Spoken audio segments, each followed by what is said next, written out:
Data communication. Now we are going to start data communication.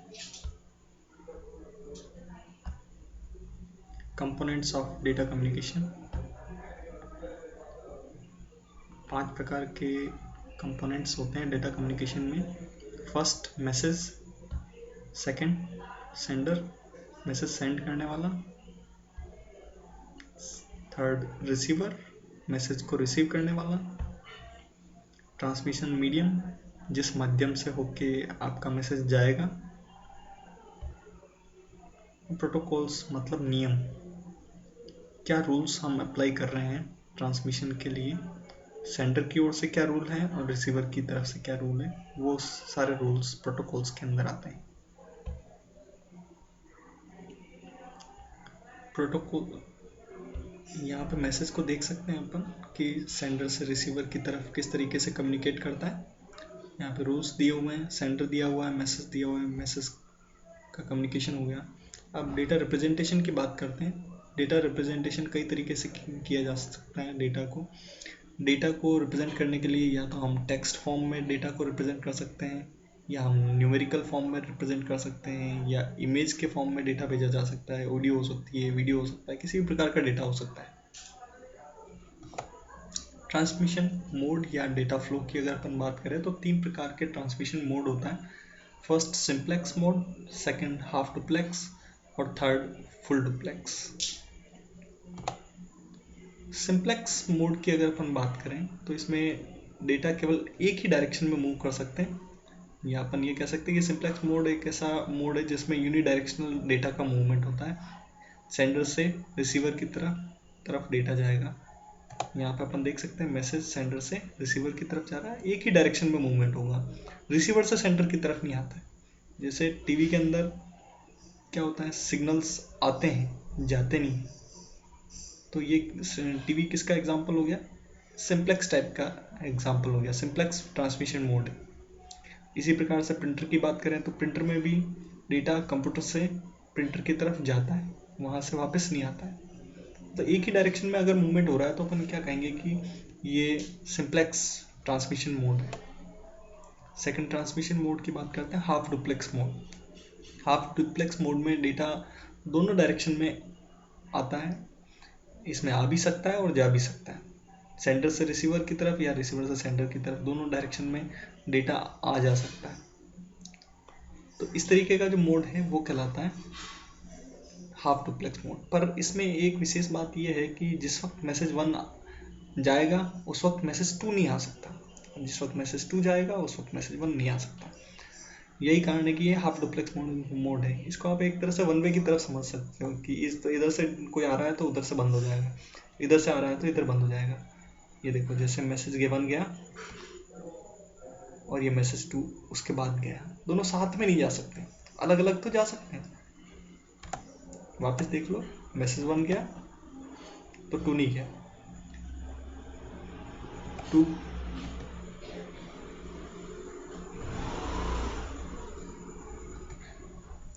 गया तो 1 रुका हुआ है. तो ये कि एक बार में एक ही डेटा का मूवमेंट होगा. इसके एग्जांपल के रूप में अपन देख सकते हैं जैसे वॉकी टॉकी है. वॉकी टॉकी में क्या करता है, अपन बोलते हैं हेलो, तो फिर सामने वाला, फिर उसके बाद में हेलो, और लास्ट में अपन बोलते हैं ओ हेलो, और बोला उसके बाद में सामने वाला बोलता है हेलो. दोनों के बीच में कम्युनिकेशन होता है, लेकिन साथ में बीच में उसको कट करना पड़ता है. इधर से हेलो बोलने के बाद में वो कट करेगा तो दूसरा वाला बोलेगा, दूसरा वाला बोल के फिर वापस कट करेगा तो फिर इधर कम्युनिकेट होगा. इसी तरह से फैक्स है. फैक्स में भी डेटा एक तरफ से दूसरी तरफ जाता है, उस वक्त दूसरी तरफ से पहली वाली तरफ नहीं आ सकता. जब इधर से डेटा जा रहा है उस वक्त वो नहीं भेज सकता, और उधर से डेटा आ रहा है उस वक्त ये नहीं भेज सकता. तो इस प्रकार का जो ट्रांसमिशन मोड है हाफ डुप्लेक्स मोड कहलाता है.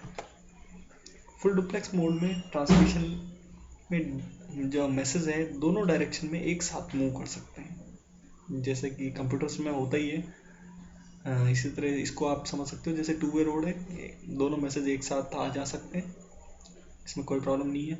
यहाँ पे सेंडर और रिसीवर के बीच में साफ दिख रहा है कि यहाँ पे एंड ऑपरेशन लग रहा है. एंड का मतलब दोनों एक साथ आ जा सकते हैं। Data transmission media, data transmission के लिए अब कौन कौन से मीडियम अपन काम में लेते हैं वो डेटा ट्रांसमिशन मीडिया कहलाते हैं।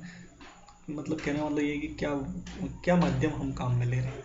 ट्रांसमिशन मीडिया दो प्रकार के होते हैं, गाइडेड मीडिया और अनगाइडेड मीडिया। गाइडेड मीडिया में वायर्ड कनेक्शन रहता है और अनगाइडेड मीडिया में वायरलेस कनेक्शन रहता है। गाइडेड मीडिया की अगर अपन बात करें तो गाइडेड मीडिया 3 प्रकार के होते हैं, twisted pair cable, coaxial cable और ऑप्टिकल फाइबर केबल। और अनगाइडेड मीडिया में 3 प्रकार के कैटेगरीज हैं, radio wave signals, microwave signals या infrared wave signals. Twisted pair cable की बात करें तो ये 2 प्रकार की होती है, UTP and STP. UTP means अनशिल्डेड twisted pair और शिल्डेड ट्विस्टेड पेयर। अब सबके बारे में थोड़ा डिटेल में स्टडी करते हैं कि एक्चुअल में है क्या twisted pair. Twisted pair cable में 2 प्लास्टिक से कवर्ड वायर्स आपस में ट्विस्टेड फॉर्म में या कह सकते हैं सर्पिलाकार रूप में लिपटे हुए रहते हैं। जैसे कि ये वायर दिख रहा है, यहाँ पर अपने को दिख रहा है कि रेड वायर और ब्लैक वायर सर्पिलाकार रूप में एक दूसरे के ऊपर लिपटे हुए हैं। ऐसा करने के पीछे कुछ रीज़न ये भी है कि इससे नॉइस रिड्यूस हो जाती है। इसके बारे में अभी थोड़ी देर बाद में बताता हूँ मैं। ट्विस्टेड पेयर में ये प्लास्टिक कवर है, ये मेटल शील्ड है, ये इंसुलेशन हो रखा है हर एक वायर के ऊपर और ये कॉपर है। ये आपका ट्विस्टेड पेयर के दोनों कैटेगरीज हो गई यहाँ पे, ये यूटीपी वाला और ये एसटीपी। इसमें शील्डेड मेटल है और इसमें अनशील्डेड है। अनशील्डेड ट्विस्टेड पेयर और शील्डेड ट्विस्टेड पेयर 2 प्रकार के होते हैं। ट्विस्टेड पेयर का एग्जांपल यूटीपी साफ दिख रहा है आपको कि यहाँ पे वायर्स दोनों के अंदर कहीं पे भी शील्डिंग नहीं हो रखी है दोनों के लिए, दोनों वायर्स सर्पिलाकार रूप में या ट्विस्टेड फॉर्म में लिपटे हुए हैं। इस वाले के अंदर 5 पेयर्स हैं और इसके अंदर एक ही है, 5 जोड़ी वायर्स हैं। यूटीपी कनेक्टर्स इसका एग्जांपल है, जिसमें आप देख सकते हो RJ45 फीमेल और RJ45 मेल केबल जो है, इनको आप कह सकते हो कि यूटीपी है। अनशील्डेड ट्विस्टेड पेयर है। शील्डेड ट्विस्टेड पेयर में शील्डिंग हो के रहती है, इसमें मेटल शील्ड आपके जो सर्पिलाकार वायर में लगे होने के बाद बावजूद भी उसके ऊपर मेटल शील्ड हो जाती है, जिससे कि उसका मूवमेंट मतलब सर्पिलाकार वाला जो वायर्स हैं उनका मूवमेंट नहीं हो सके, जिससे कि नॉइस कम से कम हो। अब नॉइस क्या होती है, ये वाली चीज़ अपन समझते हैं कि नॉइस जैसे बाह्य वातावरण से कुछ इंटरफेरेंस हो रहा है इन सिग्नल्स के अंदर, जिसके कारण कि सिग्नल वीक हो जाता है या ख़राब हो जाता है। तो इस सिग्नल को जैसे यहाँ से वायर, ये 2 पैरेलल वायर्स लगा दिए साइड बाय, जिसमें इस वाले वायर के ऊपर 16 यूनिट्स का नॉइस इफेक्ट आ रहा है, इस वाले वायर पे 12 यूनिट्स का नॉइस इफेक्ट आ रहा है। तो ये एक दूसरे को सब्ट्रैक्ट करते हैं, तो इसकी जो वैल्यू आती है वो आती है 4। द टोटल दोनों का जो रिडक्शन है वो केवल 4 का है, मतलब कुछ नॉइस तो रहेगी ही रहेगी उसके साथ। पर अगर यही चीज़ अपन इसको ट्विस्ट करके यूज़ में लें तो क्या होगा, देखो ऊपर वाली साइड में सब में 4 का नॉइस इफेक्ट आ रहा है, नीचे वाले में सब में 3 का नॉइस इफेक्ट आ रहा है। इस जगह पे 3 का नॉइस आ रहा है, इस साइड में 4 का नॉइस आ रहा है। अब ये वाला वायर ट्विस्ट होके इस साइड में आया तो इस साइड में उसका इसको 3 वाला नॉइस ही मिलेगा, इस साइड में जब जाएगा तो इसको 4 का मिलेगा, इस साइड में जब जाएगा तो ये 3 का नॉइस मिलेगा। Similarly for this black wire, इस साइड में इसको 3 का नॉइस मिला, जब इस साइड में गया तो यहाँ पे इसको 4 का मिला, इस साइड में आया तो इसका 3 का, इस साइड में आया तो इसको 4 का। अगर अपन इनको टोटल करें कि रेड वाले की कितनी हुई और ब्लू वाले की कितनी हुई, तो आपको पता चलता है 4, 5, 6, 7, 8, 9, 10, 11, 13, 14, टोटल 14 पॉजिटिव डायरेक्शन में जाएगा और 14 ही नेगेटिव डायरेक्शन में हो रहा है। तो दोनों एक दूसरे के इफेक्ट को रिड्यूस कर देते हैं। 4+3 4+3, look at here, 4 5 6 7, 4+3 7, 7 and 7 14, similarly 4+3 and 4+3 14, 14 minus 14, total effect is 0। तो इससे अपने को नॉइस का जो इफेक्ट है, जो इनके फ्लो में, डेटा फ्लो में जो प्रॉब्लम आ रही है उसमें नॉइस इफेक्ट जो है वो 0 हो जाता है। यही कारण है कि इनको ट्विस्टेड फॉर्म में लगा के यूज किया जाता है। Next, coaxial cable. Coaxial cable को आप इस तरीके से समझ सकते हो जैसे आपकी टीवी की केबल है, इसके अंदर आपका जो कॉपर वायर है ये इनर कंडक्टर है जो विद्युत का चालक है, और इसके ऊपर इंसुलेटर लगा हुआ है जिससे कि करंट दोनों वायर जो है आउटर कंडक्टर और इनर कंडक्टर आपस में क्रॉस नहीं हो।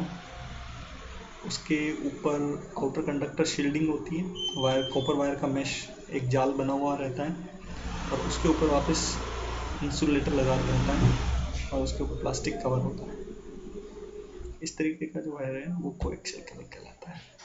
कोएक्सियल केबल टीवी केबल में यूज किए जाते हैं और इनकी जो फ्रीक्वेंसी है 100 किलोहर्ट्ज से 500 मेगाहर्ट्ज तक की फ्रीक्वेंसी यूज करता है।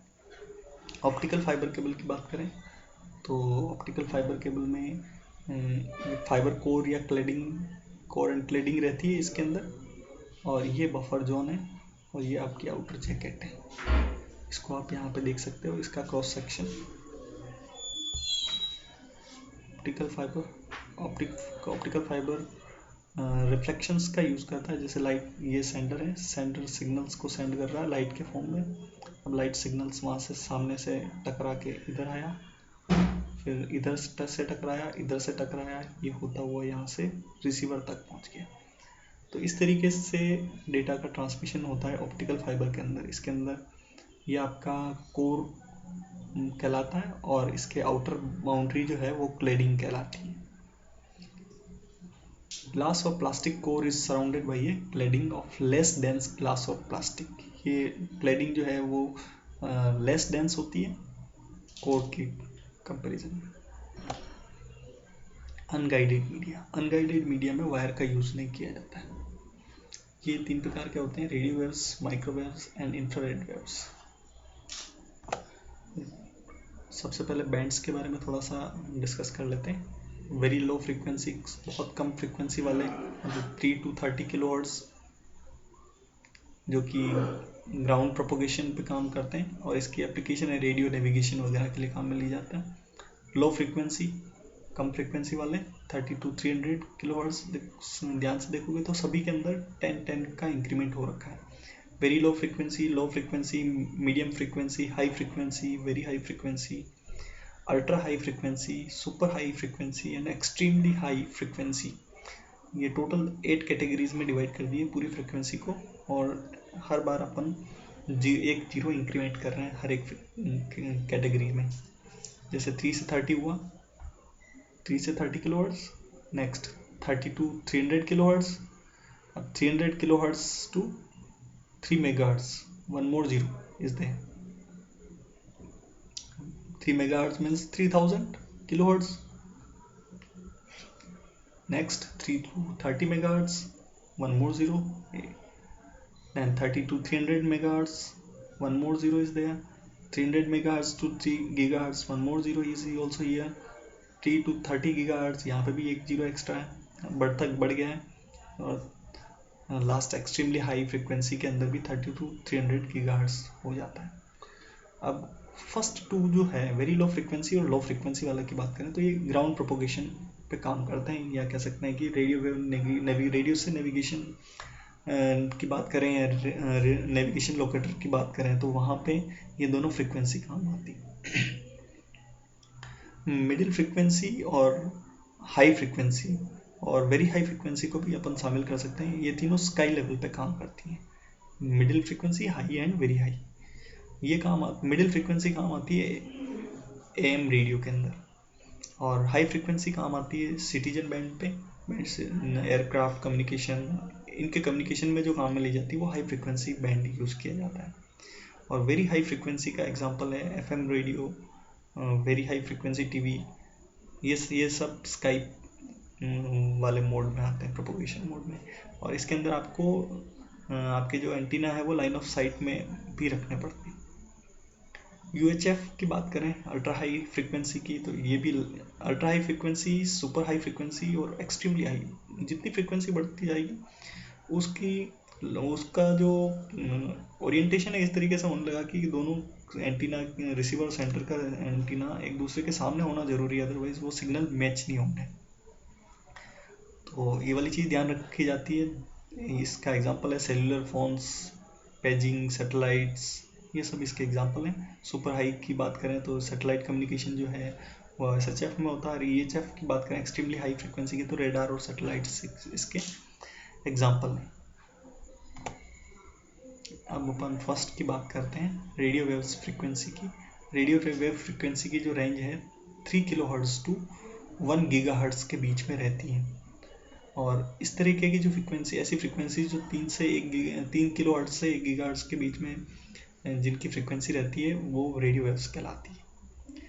और रेडियो वेव्स अधिकांशतया ओमनी डायरेक्शनल होता है। ओमनी डायरेक्शन का मतलब है चारों तरफ, जहाँ पे भी पॉइंट है आपका उसके चारों तरफ वो सिग्नल्स मूव करेंगे।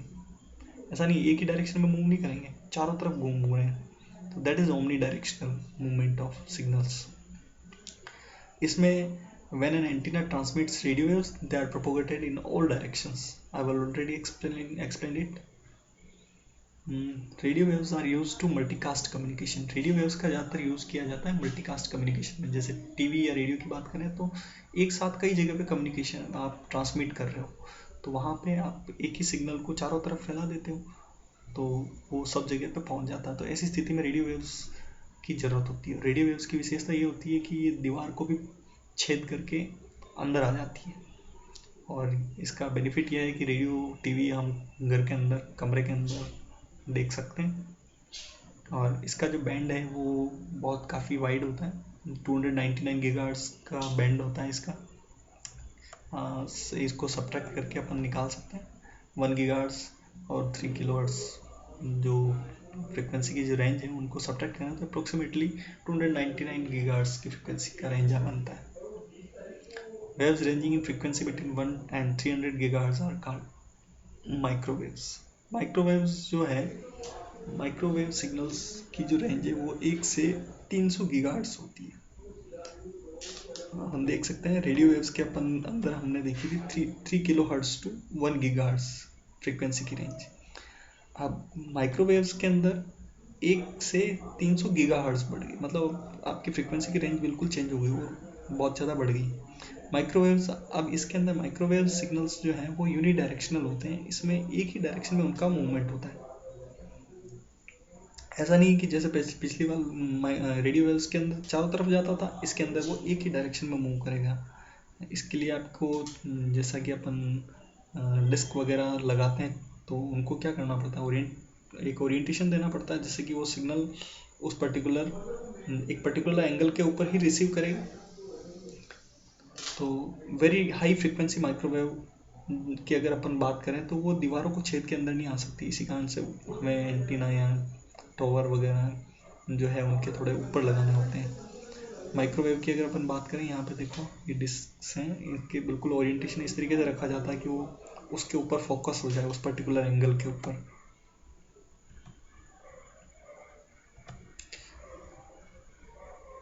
इसमें पेयर ऑफ एंटीना को इस तरीके से अलाइन किया जाता है कि इनमें इंटरफेरेंस जो है वो बहुत कम रहे। और किससे इंटरफेरेंस, दूसरे वाला पेयर से। एक जैसे एक सिग्नल का पेयर आ रहा है तो दूसरा सिग्नल का पेयर जो जा रहा है उनके बीच में इंटरफेरेंस नहीं रहे, इस बात का ध्यान रखने के लिए उनको अलाइन किया जाता है। इसका जो बैंड है वो 299 गीगाहर्ट्ज़ का रहता है, वाइड बैंड, और वाइडर सब band can be assigned and high data rate is possible. इसमें आपका बैंड बढ़ गया है, अब बैंड बढ़ गया है तो आप ज़्यादा डेटा भेज सकते हो। आपका बैंड ज़्यादा है, ज़्यादा फ्रिक्वेंसीज को यूज़ कर सकते हो, आप ज़्यादा फ्रिक्वेंसी यूज़ कर सकते हैं तो ज़्यादा डेटा जा सकता है। माइक्रोवेव्स का यूज़ यूनिकास्ट कम्युनिकेशन के लिए किया जाता है। यूनिकास्ट मतलब 1-to-1 मैपिंग, एक से एक की तरफ भेजना है, तो ऐसी स्थिति में माइक्रोवेव सिग्नल्स बेस्ट रहते हैं, जैसा कि सेलुलर टेलीफोन्स हैं, सैटेलाइट नेटवर्क हैं, वायरलेस लेंस हैं। यहाँ पे आपको 1-to-1 मैपिंग की ज़रूरत होती है, तो यहाँ पे ये सिग्नल्स, माइक्रोवेव सिग्नल्स का यूज़ किया जाता है। अब बात करते हैं इंफ्रारेड वेव्स की। इंफ्रारेड वेव्स फ्रीक्वेंसी जो है उनकी रेंज होती है 300 गीगाहर्ट्ज़ टू 400 टेराहर्ट्ज़। पहला वाला था वो, फर्स्ट की बात की थी अपन ने रेडियो वेव फ्रीक्वेंसी की, वो थी 3 किलोहर्ट्ज़ टू 1 गीगाहर्ट्ज़। माइक्रोवेव की अपन ने बात करी थी, वो थी 1। और माइक्रोवेव इंफ्रारेड वेव्स की अपन बात करें तो 300 गीगाहर्ट्ज़ टू 400 टेराहर्ट्ज़ तक की फ्रीक्वेंसी इसमें रहती है। और इसका जो यूज़ है वो शॉर्ट रेंज कम्युनिकेशन के लिए किया जाता है। और इंफ्रारेड वेव्स की जो फ्रीक्वेंसी है वो दीवारों को बिल्कुल पार करके नहीं आ सकती,